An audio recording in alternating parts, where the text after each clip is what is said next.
This is Max Headspace 9mm, and I cannot watch this sham of a trial going on in Washington, D.C. Donald Trump's second impeachment trial. You know, this is so much hypocrisy, it makes me gag. I mean, there's so much to say, so I'm just gonna dig right in. Excuse me if I'm a little disorganized in my thoughts. So for 3 years, we were forced to endure the first impeachment trial, which turned out to be a scam, which turned out to be misinformation, fabricated by certain people in our government to distract from all the things that Donald Trump was achieving for us, we the people, to the cost of at least $27 million. And after all of that, we're supposed to just ignore that they wasted all that time and money on something that just wasn't real. And when we the people, 80 million people who voted for Donald Trump, wanted our representatives to pose the question and ask for a very legitimate request, an independent council made up of both Republicans and Democrats, as well as members of the Supreme Court, to look into the possibility of election meddling that would only take 10 days, would cost very, very little comparatively, would not affect the swearing in, wouldn't cause any problem at all. 10 days is all they asked for to settle this issue once and for all, so everybody could know if there was election meddling or not. We'll never know, because they raised such a fuss at the outlandish request that we could actually know for sure and move ahead with that settled. And now we'll never be able to.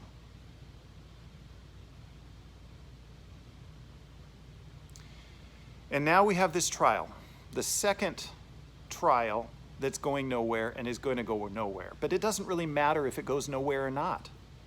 Now, I know there are those in Congress who want Trump impeached. They want it so that he can never run again. But you know what they're really saying? What they're not saying with their words, but the intent behind it. They're not going after Trump so much as they want to make it so that we the people do not have the option of ever voting for him again. It's not so much that he's on trial as that they want to send a clear message: don't you dare step out of line again. Don't you dare vote for somebody who isn't part of the swamp. It's really sickening. Some of the most vile, corrupt people that I can think of are members of our United States Congress. And those vile, corrupt people write laws that we have to obey. And then they don't obey them themselves. There are two classes in this country. There's the political class, and then there's the rest. They wall themselves into Washington with a fence and armed guards by the thousands to keep us out. And yet they knock down our wall and defund our ICE agents on the southern border to deny us the same protection that they enjoy. Hypocritical. They're protected with weapons that we're not allowed to have. In fact, they're going after the weapons that we already own and trying to make us pay a tax and exorbitant fees that are so high that nobody ever want to own them because it's more than we paid for them in the first place. They want to take our property that was bought legally and turn it into an illegal object. Is there any wonder that these corrupt individuals, their thinking is so twisted and so sick? They don't even understand what they're doing, I think. Their logic is so devoid of any kind of consistent value. Their messaging is one thing to the people. They give a rational explanation of, well, we just want to make sure that justice is served. But do they even know what their motives look like to the rest of us? Do we ever even stop and think about why they're doing all these things? Personally, I am glad. Now, I don't support the actions of those people that invaded the Capitol on January 6th. That was a messy, disruptive, destructive, horrific event. And I don't think that Trump should be held responsible for that. Those people were hyped up on adrenaline and rage. And the reason they were hyped up on adrenaline and rage was not because Trump told them to do anything. All he said was, go and make your voices heard peacefully. Those people were so frustrated at members of Congress and their feckless, ineffective wastes of time and money, at their lawlessness. That's what they attacked the Capitol because of, not because of Trump. But rather than look at that, these worthless people, these worthless Congress people, rather than looking at the fact and asking the question, why are these people attacking us?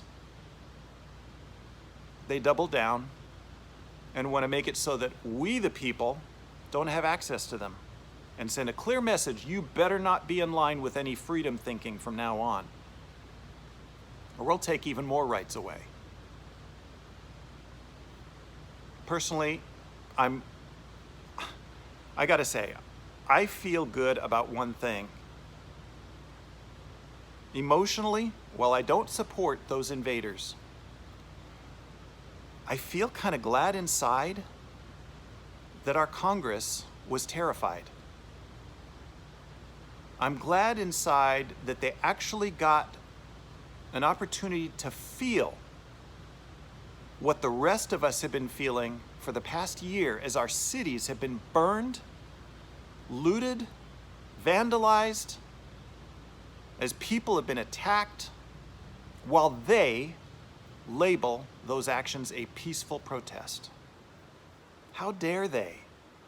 How dare they be the arbiters of justice and morality? They don't even understand those words. They're the worst hypocrites that I can think of. Now you might say, well, what about some of those mullahs in the Middle East shouting death to America? You know, our Congress is worse than that. Those mullahs may be terrible people, but at least they stand up for their country. At least they put their country first. Our Congress has made very clear to us that we the people, we the taxpayers, are their very last priority. They spend money our country does not have and put us deeper and deeper in debt, and then hand us the bill for that. God help us. How do we allow this to keep on going? I don't care what they find, and I don't care what they say in this sham of a trial. Because honestly, it's an exercise in futility. And it's an exercise that sends a message that they have all the power. And I'm not even sure we are able to take it back at this point, because we don't have a leader to coordinate our efforts and give us one vision. Because without leadership, we're just an angry mob acting up in a pointless exercise of destruction that doesn't go anywhere and causes them to tighten the noose around our necks even more.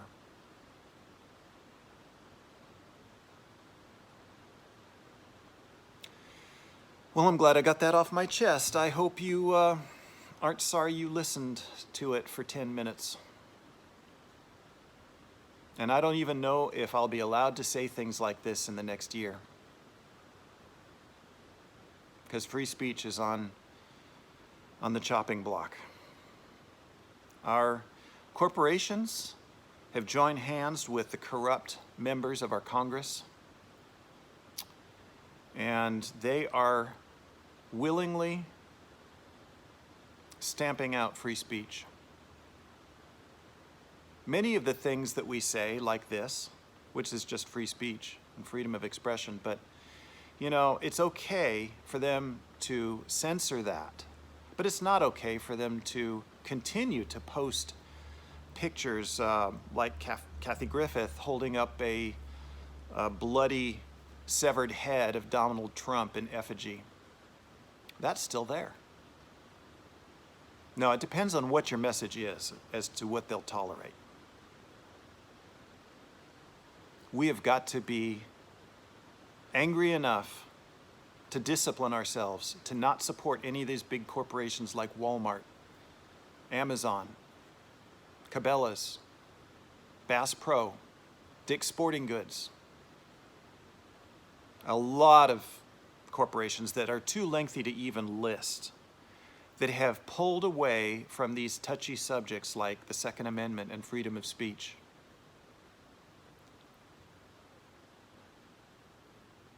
How much are your freedoms worth to you? Are you willing to tighten your belt and to suffer a little bit of inconvenience in order to send a clear message to some of these corporations, as well as to our Congress? I guess we'll see. But for now, this is Max Headspace 9mm. Have a good one.